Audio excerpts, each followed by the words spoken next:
in our state, the state of Andhra Pradesh, where the very word democracy means equitable justice. And today in the state of Andhra Pradesh, you have a scenario where equitable justice is denied,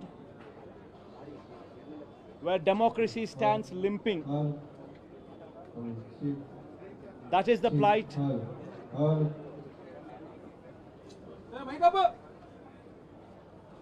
That is the plight of affairs in Andhra Pradesh. You have a government in place where within 45 days of coming into power, you have a situation where more than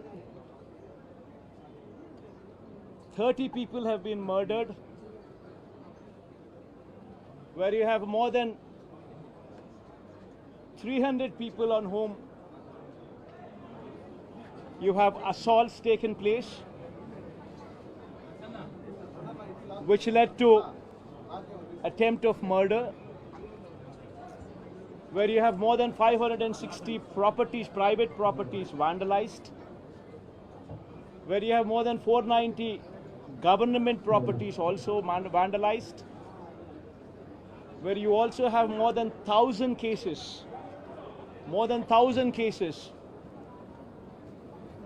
where you have a situation of assaults taking place, private properties destroyed, people walking into their houses, destroying the properties within, where plantations have been destroyed. That is the plight of affairs in Andhra Pradesh. In fact, you have people like Chandrababu Naidu's son, Nara Lokesh, displaying a red book, where he displaying a red book is actually captured in the form of hoardings and displayed all over the state. And the contents in this red book are a list of officials, a list of politicians on whom they intend to take action, on whom they intend to assault. And this kind of hoardings, starting off with Chandrababu Naidu's son, blatantly being displayed all over the state in Andhra Pradesh, where you have a situation where you're giving instructions to the police that our people would vandalize, our people would kill, our people would assault, and there should be no action taken on them. When you have somebody like Nara Lokesh, Chandrababu Naidu's sons, holding this red book, and this red book being captured in the form of hoardings. Now think about what kind of message it is sending. Now he starts off with a red book at the state level. You have a similar kind of red books being displayed and vengeance being taken at everybody from the grassroots level, at the village level. Now this is the plight of affairs. Now I'd like to question one thing. Today they are in power, tomorrow we could come into power. Yesterday we were in power. But when we were in power, we have never propagated such kind of behavior. We have never encouraged people to take vengeance like this.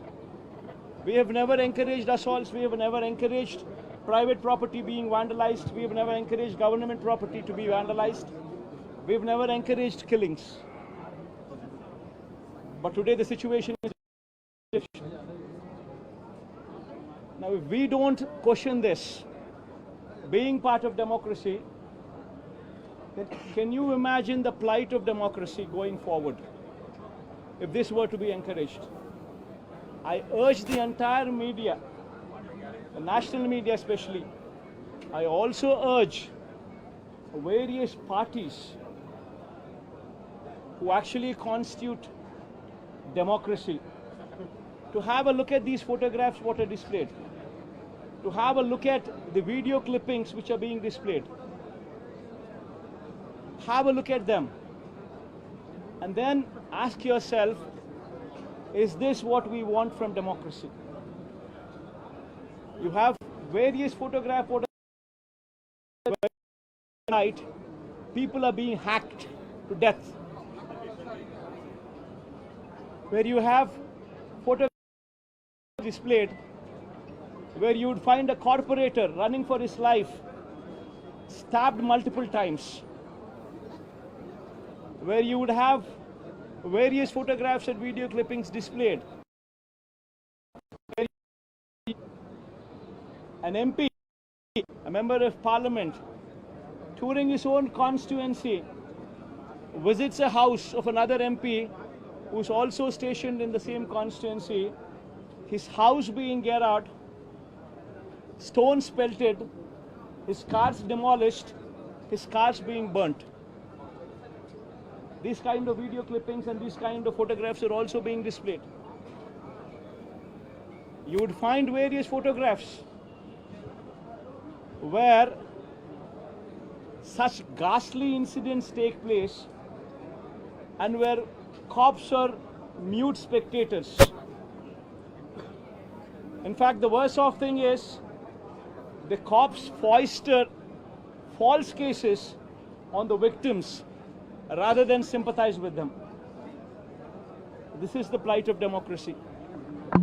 I urge the entire media, and as the day goes by, various leaders from various political parties whom we had requested to come over here to actually look at this protest, to actually look at this photo gallery protest which has been organized, displaying these photographs, displaying these video clippings, to please have a look at it and raise your voice. Because if we in democracy do not do this, then none can protect democracy. We would have to question the plight of democracy. If this were to be encouraged, what would be the plight of democracy going further? I request all of you to have a look at it. Question yourself, introspect yourself, and please take it up as an issue to question whether these kind of acts are to be permitted in a democracy or not. This is my humble request. I request all of you to have a look at it. Question yourself, introspect yourself, and please take it up as an issue to question whether these kind of acts are to be permitted in a democracy or not. This is my humble request to the entire national media, to the entire parties who actually form democracy in the parliament. Please raise their voice against such kind of ghastly incidents which took place in the state of Andhra Pradesh. Thank you. Mr. Reddy now legally saying that the white paper will be released for the illegal scam, bank scam and lab scam as well, and you are using your power. Ma, one second, Ma, please don't divert these topics. These are various acts, heinous acts. Please go have a look at this photograph. I mean, if you consider yourself to be in that situation, please make yourself party to it. Would you like somebody just come onto your house, come over to your house, destroy your house property, come onto you, kill you? Would you like it? Please have a look at those photographs before you can even comment anything on deviating this topic into something else. Today, please be saviors of democracy. Have a look at these photographs. Have a look at these video clippings before you can divert this topic into something else. I urge you, please have a look at them before you can speak of anything else. Mr. Reddy, there has been a I think you can have a look at them.